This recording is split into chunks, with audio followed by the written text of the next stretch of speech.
Ketika Rusia menginvasi Ukraina pada Februari 2022, jutaan orang mengungsi ke negara-negara tetangga yang dengan hangat membuka pintu mereka. Seluruh keluarga disambut dengan rumah sakit, tempat penampungan, dan makanan hangat. Serupa, saat Suriah mengalami krisis, Turki menerima lebih dari 3 juta pengungsi. Begitu juga Kolombia dan Peru yang menyambut warga Venezuela yang melarikan diri dari kelaparan dan kemiskinan. Namun, ketika sekitar 2 juta warga Palestina terpaksa meninggalkan rumah mereka akibat konflik antara Israel dan Hamas, tidak satupun negara Arab yang membuka pintu mereka. Raja Abdullah dari Yordania tegas menyatakan bahwa mereka tidak akan menerima pengungsi. Di Yordania dan Mesir, tidak ada ruang bagi pengungsi. Bagi mereka, ini adalah garis merah. Mani percaya bahwa ini adalah strategi dari pihak-pihak tertentu yang berusaha menciptakan masalah de facto di lapangan. Mesir bahkan mengerahkan tank dan pasukan di perbatasan Gaza, serta memperkuat tembok pemisah untuk memastikan tidak ada yang dapat melintasi batas tersebut. Meskipun berbagi budaya, bahasa, dan agama yang sama, serta beberapa dekade menyatakan dukungan tanpa syarat untuk Palestina, tidak satupun negara Arab yang membuka pintunya. Dalam video ini, kami akan menjelaskan alasan dibalik penolakan negara-negara Arab terhadap pengungsi Palestina. Untuk memahami fenomena ini, mari kita kembali ke tahun 1948. Pada Mei 1948, Israel memproklamirkan dirinya sebagai negara merdeka, berdasarkan pembagian wilayah yang diusulkan oleh Perserikatan Bangsa-Bangsa, usulan yang ditolak oleh semua negara Arab serta para pemimpin Palestina. Reaksi regional pun datang seketika, dengan 5 negara Arab menyatakan perang terhadap Israel yang baru berdiri. Meskipun tampak seperti serangan gabungan untuk membela warga Palestina dan membalikan keputusan yang dianggap tidak sah, dalam praktiknya, operasi ini tidak memiliki strategi yang terkoordinasi, tidak ada kolaborasi nyata, dan tidak ada tujuan yang jelas untuk membentuk negara Palestina. Masing-masing negara bertindak demi kepentingan mereka sendiri.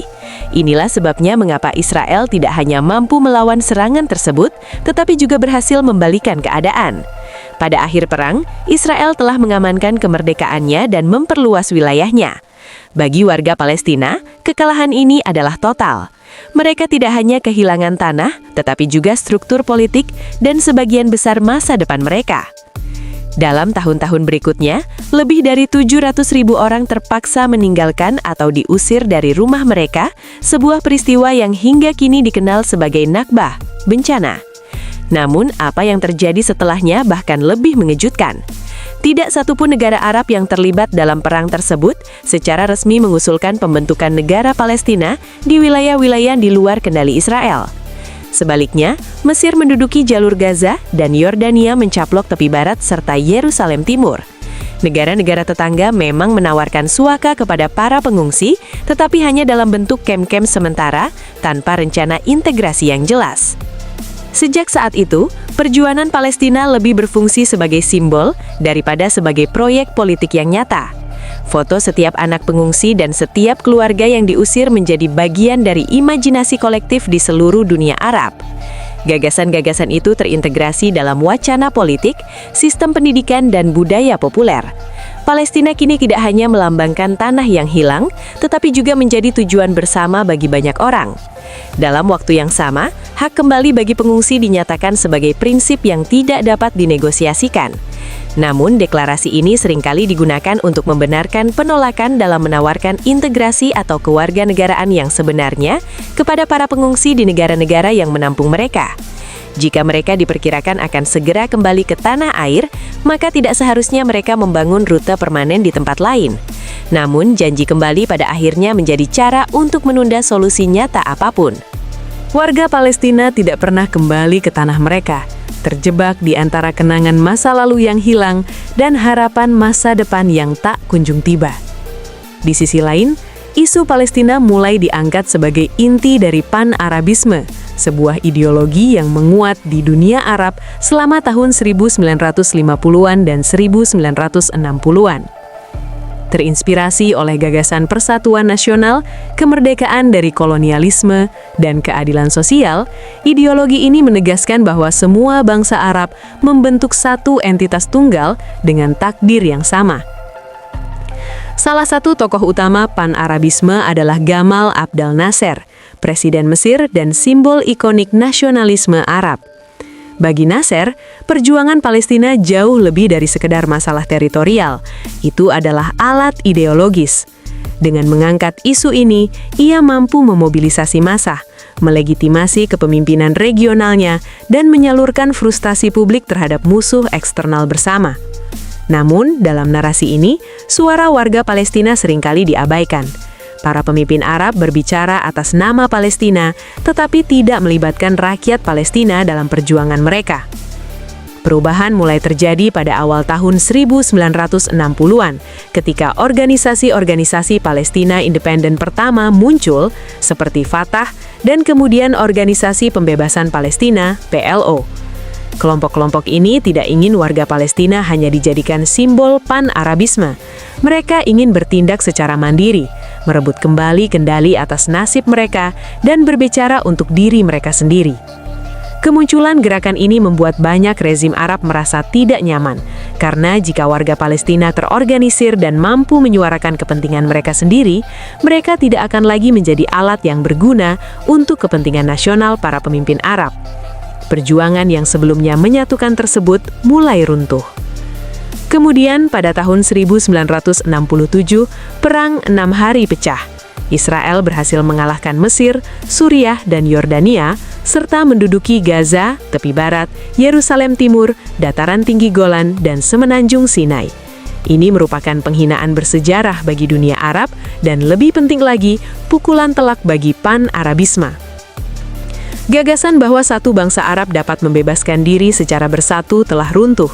Retorika megah tentang persatuan dan kemenangan bertentangan dengan kenyataan pahit dari kekalahan militer dan perpecahan politik. Sejak saat itu, para pemimpin Arab mulai lebih memfokuskan perhatian pada kepentingan nasional mereka dibandingkan proyek-proyek pan-Arab. Rakyat Palestina akhirnya menyadari bahwa jika mereka tidak berjuang untuk diri mereka sendiri, tidak ada orang lain yang akan melakukannya. Kekalahan ini juga memicu gelombang baru pengungsi Palestina, menambah ratusan ribu orang yang telah diusir sejak tahun 1948. Lebih dari 300.000 orang mencari perlindungan di negara-negara tetangga, terutama Yordania, Lebanon, dan Suriah. Namun mereka tidak lagi diterima dengan baik seperti sebelumnya. Pemerintah-pemerintah Arab kini menyadari bahwa para pengungsi ini mungkin akan tinggal selamanya, sehingga kehadiran mereka bukan hanya menjadi masalah kemanusiaan, tetapi juga tantangan politik.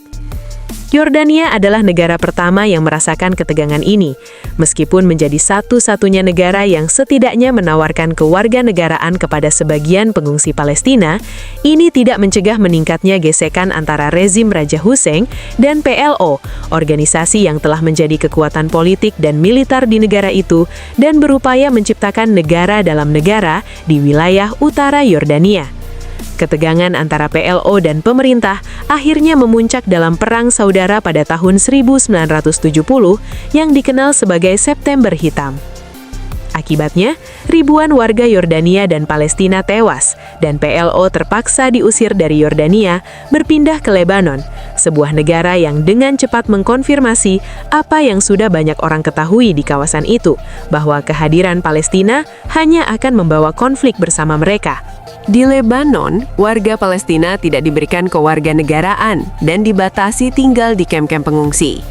Dalam konteks ini, PLO mendirikan pangkalan militer dan struktur kekuasaan di selatan negeri itu, serta di dalam kamp-kamp tersebut, hingga akhirnya menguasai hampir seluruh wilayah. Namun, kehadiran ribuan warga Palestina bersenjata memperburuk keseimbangan politik dan agama yang rapuh di Lebanon, di mana ketegangan antara umat Kristen, Sunni, Syiah, dan sekte lainnya sudah ada sebelumnya. Akibatnya, stabilitas negara terguncang, dan situasi ini memicu perang saudara yang mengerikan pada tahun 1975, hanya 5 tahun setelah PLO diusir dari Yordania.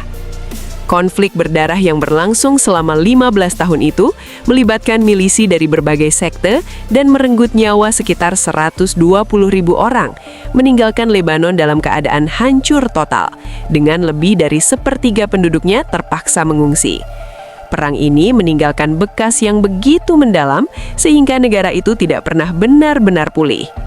Di sisi lain, Suriah menjalankan kebijakan ambivalen terhadap warga Palestina yang dikenal sebagai toleransi tanpa integrasi. Meskipun tidak memberikan kewarganegaraan atau kebebasan politik yang penuh, Suriah memberikan otonomi dengan syarat mereka tidak menantang kekuasaan Damaskus. Dalam seluruh konteks ini, pola yang terlihat serupa. Warga Palestina diterima sebagai simbol, tetapi ditolak sebagai kehadiran permanen. Mereka ditempatkan di kamp-kamp yang seiring waktu berkembang menjadi lingkungan perumahan yang padat, terpinggirkan, dan terisolasi dari tatanan sosial negara. Mereka pun menjadi kelompok-kelompok yang berbeda di dalam negara-negara Arab, tidak sepenuhnya terintegrasi, namun juga tidak sepenuhnya dikeluarkan. Kebijakan ini berfungsi untuk menjaga isu Palestina tetap relevan sebagai masalah regional tanpa harus membayar harga politik dengan menjadikannya kenyataan domestik. Di balik semua ini, ketegangan terus meningkat dan akan berlangsung selama beberapa dekade, diiringi oleh ketakutan mendalam akan ketidakseimbangan demografis dan kemungkinan radikalisasi. Setiap kamp pengungsi baru bukan hanya merupakan masalah kemanusiaan, melainkan juga bom waktu sosial. Perjuangan Palestina telah beralih dari narasi heroik menjadi isu yang coba ditangani oleh para pemimpin Arab. Salah satu perpecahan terbesar terkait perjuangan Palestina terjadi di Kuwait, sebuah negara kecil kaya minyak di Teluk Persia yang telah menjadi rumah bagi salah satu komunitas Palestina terbesar selama beberapa dekade. Pada awal tahun 1990-an, lebih dari 400.000 warga Palestina tinggal di negara tersebut, yang berarti sekitar 20% dari total populasi. Banyak di antara mereka memiliki pendidikan tinggi dan bekerja di bidang administrasi, pendidikan, dan teknik. Mereka awalnya diterima dengan baik, hingga situasi berubah drastis. Pada tahun 1990, setelah invasi Irak oleh Saddam Hussein, Yasser Arafat, pemimpin PLO, menyatakan dukungannya terhadap rezim Irak dengan harapan kemenangan Irak akan memperkuat perjuangan Palestina. Namun ini terbukti sebagai kesalahan besar.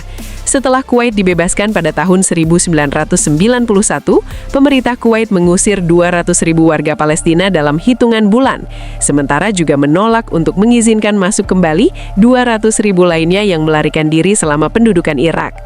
Hanya sekitar 20.000 warga Palestina yang tersisa di Kuwait setelah peristiwa tersebut, yang menandai titik balik penting.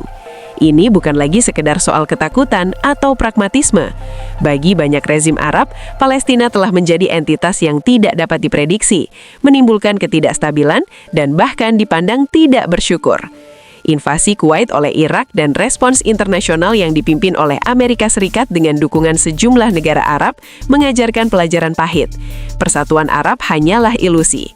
Sejak saat itu, solidaritas Arab terhadap Palestina berubah menjadi lebih berhati-hati, retoris, dan terjaga jarak. Lebih buruk lagi, pada tahun 1993, PLO menandatangani perjanjian Oslo dengan Israel. Ini adalah momen sejarah, di mana untuk pertama kalinya kedua belah pihak saling mengakui secara resmi.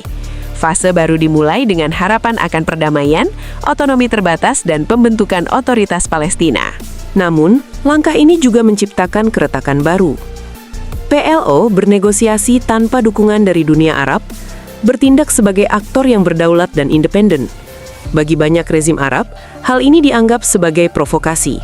Sementara bagi yang lain, ini tampak sebagai peluang. Jika Palestina bernegosiasi sendirian, maka tanggung jawab politik dan moral sepenuhnya berada di pundak mereka. Secara bertahap, komitmen Arab pun tergantikan oleh kebijakan non-intervensi.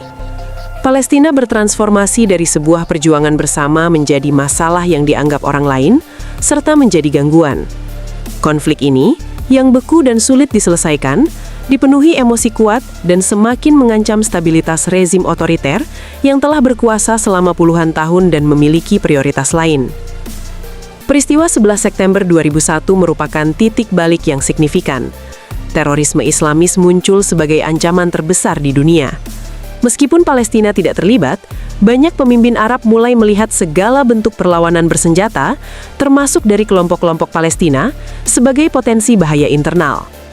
Peristiwa musim semi Arab pada tahun 2011 mempercepat tren tersebut.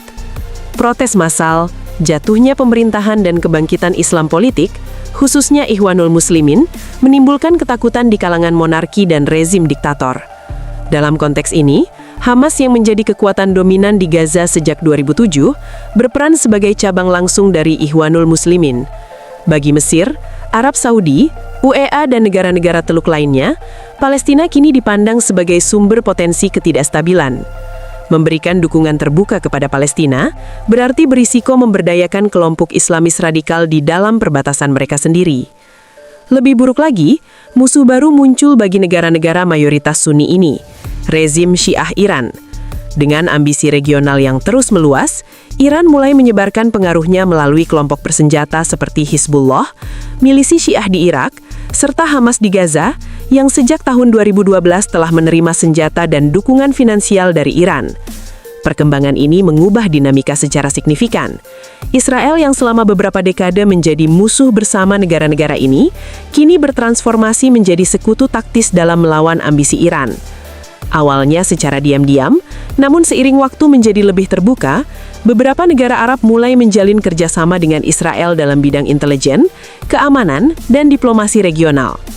Kemitraan yang tenang ini semakin kuat setelah ditandatanganinya Perjanjian Abraham pada tahun 2020. Untuk pertama kalinya, negara-negara Arab seperti UEA, Bahrain, Maroko, dan Sudan secara terbuka menormalisasi hubungan dengan Israel tanpa menuntut konsesi bagi Palestina. Ini merupakan perubahan bersejarah, mengingat selama beberapa dekade telah ada kesepakatan bahwa tidak ada negara Arab yang akan menormalisasi hubungan dengan Israel sampai masalah Palestina terselesaikan. Namun, janji itu kini dilanggar. Perjuangan Palestina tidak lagi dianggap sebagai syarat, melainkan menjadi penghalang bagi diplomasi regional yang baru. Ini memperkuat apa yang sudah lama dicurigai oleh banyak warga Palestina. Mereka merasa sendirian dan terperangkap di tengah-tengah. Palestina digunakan oleh Iran sebagai alat untuk menekan Israel, sementara pada saat yang sama diabaikan oleh rezim Arab yang tidak lagi melihatnya sebagai simbol perjuangan, melainkan sebagai masalah. Kini, perjuangan Palestina telah menjadi hal sekunder dibandingkan dengan kelangsungan rezim mereka sendiri dan pembendungan ambisi Iran. Inilah keadaan yang mengantarkan kita hingga Oktober 2023. Setelah serangan brutal Hamas terhadap Israel, respons militer Israel memicu krisis kemanusiaan yang parah di Gaza. Dalam beberapa minggu saja, lebih dari 80% penduduk atau hampir 2 juta orang terpaksa mengungsi. Sebagian besar dari mereka adalah perempuan, lansia, dan anak-anak yang berdesakan di tempat penampungan, sekolah, dan rumah sakit yang hancur. Mereka tidur di luar ruangan tanpa akses ke air bersih, listrik, atau cukup makanan. Namun hingga kini, tak satu pun negara Arab membuka perbatasannya untuk menerima mereka. Baik Mesir yang berbatasan langsung dengan Gaza, maupun Yordania yang secara tradisional menjadi tuan rumah bagi pengungsi Palestina, tidak menunjukkan niat untuk menerima. Tidak ada bantuan dari Arab Saudi atau negara-negara lain. Tidak ada pengungsi yang diterima. Warga Palestina tetap diabaikan. Penjelasan resmi di balik kebijakan ini bersifat politis. Menerima pengungsi akan memberikan keuntungan bagi Israel dengan mengosongkan Gaza dan mencegah warga Palestina untuk kembali ke tanah air mereka selamanya. Meskipun ada sebagian kebenaran dalam penjelasan tersebut dan banyak warga Palestina yang mempercayainya, penjelasan itu tidak menceritakan keseluruhan cerita. Negara-negara Arab bahkan tidak menawarkan tempat penampungan sementara, koridor kemanusiaan dengan tanggal kepulangan, atau kamp transit yang diawasi oleh PBB. Kebenaran yang lebih menyedihkan adalah bahwa penolakan ini juga bersifat strategis. Misalnya, Mesir khawatir bahwa Hamas mungkin menyusup ke Sinai, yang sudah menghadapi tantangan dari pemberontak Islamis. Ini bukan sekadar paranoia, Mesir telah mengalami serangkaian serangan selama bertahun-tahun di wilayah tersebut. Mengizinkan ratusan ribu warga Palestina, beberapa di antaranya mungkin pejuang, untuk menyeberangi perbatasan akan membuka kotak Pandora di wilayah yang paling tidak stabil. Yordania, di sisi lain, sudah memiliki populasi yang mayoritas beretnis Palestina dan merupakan monarki yang hampir kehilangan keseimbangan internal. Negara ini tidak dapat menambah sumber ketegangan baru. Mereka telah belajar dari kesalahan masa lalu dan tidak ingin membawa masalah yang tidak dapat diselesaikan ke tanah mereka sendiri. Sementara itu, Arab Saudi dan UEA memiliki pertimbangan yang berbeda, berdasarkan pada faktor politik dan citra negara. Mereka ingin dipandang sebagai pemain global yang bertanggung jawab, modern, dan rasional. Mengisi negara mereka dengan pengungsi yang putus asa, tanpa masa depan dan berpotensi radikal, tidak sejalan dengan narasi tersebut. Oleh karena itu, meski secara terbuka mengutuk Israel, negara-negara Arab juga menutup perbatasan mereka dengan tembok dan tentara tanpa mengambil langkah konkret untuk membantu Palestina. Dalam hati mereka menyadari bahwa menerima pengungsi berarti membawa konflik yang kompleks dan sulit dipecahkan ke perbatasan mereka sendiri. Penting untuk membedakan antara tindakan pemerintah dan sikap rakyat. Meskipun pemerintah Arab telah menutup perbatasan mereka, masyarakat umum belum. Di hampir setiap negara Arab, muncul protes spontan dan ungkapan dukungan besar-besaran untuk Gaza. Solidaritas rakyat masih hidup dan berdenyut. Namun, dalam rezim otoriter, solidaritas ini tidak diterjemahkan ke dalam kebijakan publik. Suara rakyat sering ditekan, disalurkan, atau diabaikan oleh pemerintah yang lebih mementingkan kelangsungan hidup mereka sendiri daripada perjuangan Palestina. Sekian untuk video hari ini. Jangan lupa untuk mendukung kami dengan memberikan like, komen, subscribe, dan share channel YouTube kami. Terima kasih.